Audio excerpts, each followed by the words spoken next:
Hey everyone, welcome back to Genai Mac News. Let's kick things off with something exciting for iPad lovers out there. According to Mac rumors, Apple is gearing up to launch a brand new iPad mini with some seriously impressive upgrades.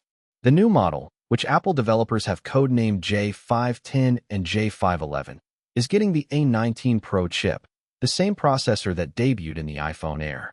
This is a huge jump from the current iPad mini 7, which has been around for over 20 months now. We're looking at significant performance improvements that should make this device a real powerhouse for content creators, students, and anyone who loves a compact tablet. What really sets this new iPad mini apart is the rumored OLED display technology, which should deliver stunning colors and incredible contrast. This would put it on par with premium tablets and give users a seriously premium experience. While we don't have an official release date just yet, all signs point to Apple announcing this device very soon. So if you've been waiting for an iPad mini upgrade, the wait might finally be over. Moving right along, here's some fantastic news for Apple's wearables division. According to a report from Counterpoint Research, Apple Watch shipments absolutely crushed it in the first quarter of 2026, surging by 21% compared to the same period last year. This is a massive achievement when you consider that the broader smartwatch market has been pretty stagnant.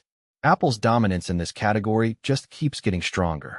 Think about what this means. More people are choosing to strap on an Apple Watch, investing in the ecosystem, and embracing wearable technology. The new watchOS 27 that's coming this fall, with AI-powered Siri features and new health tracking capabilities, is probably going to push those numbers even higher. If you're thinking about joining the Apple Watch family, now's a great time because the momentum is clearly on Apple's side. Now here's something I'm really excited about. As reported by 9 to 5 Mac and Apple Insider, Apple is bringing free Formula One action to everyone in the United States. The entire 2026 Austrian Grand Prix weekend, that's June 26th through June 28th, will be streaming live on Apple TV with absolutely no subscription required. We're talking practice sessions, qualifying rounds, and the main Grand Prix race, all completely free.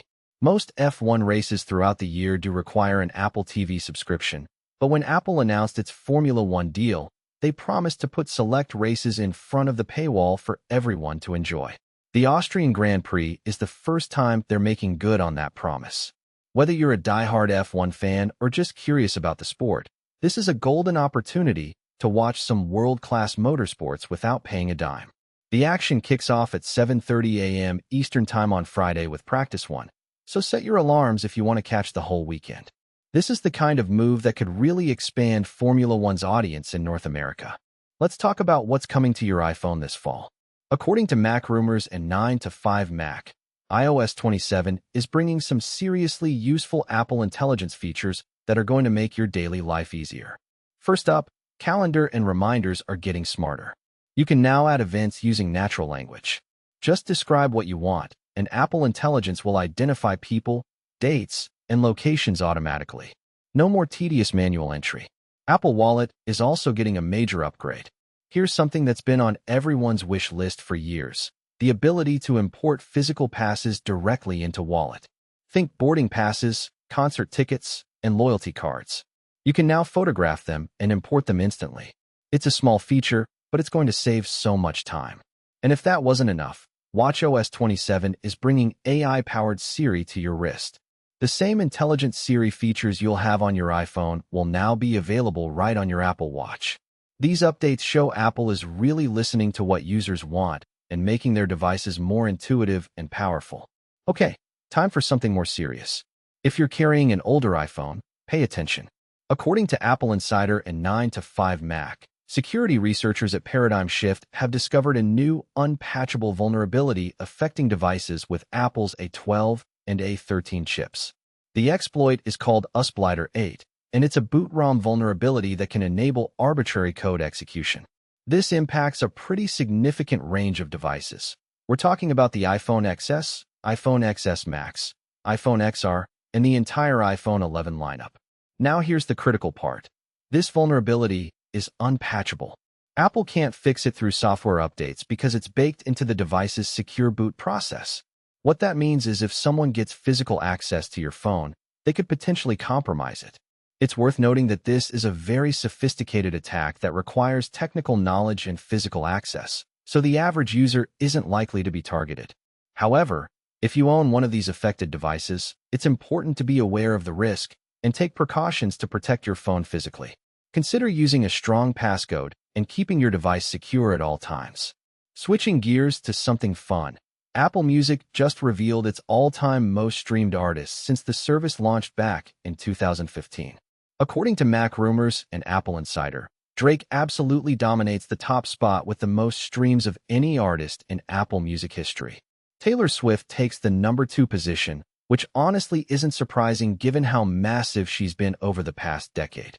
Rounding out the top 3 is Future. The top 5 also includes Youngboy, Never Broke Again, and Bad Bunny, showing the incredible diversity of music taste on the platform. Other major names in the top 20 include Ariana Grande, Kendrick Lamar, The Weeknd, and Post Malone.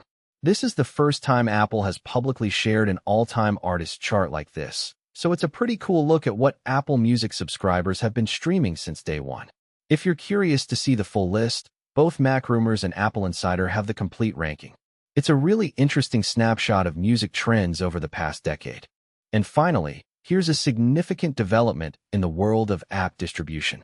According to 9 to 5 Mac and Apple Insider, Apple has just enabled alternative app marketplaces in Brazil, making the country the second major market, after the European Union, to get these kinds of freedoms.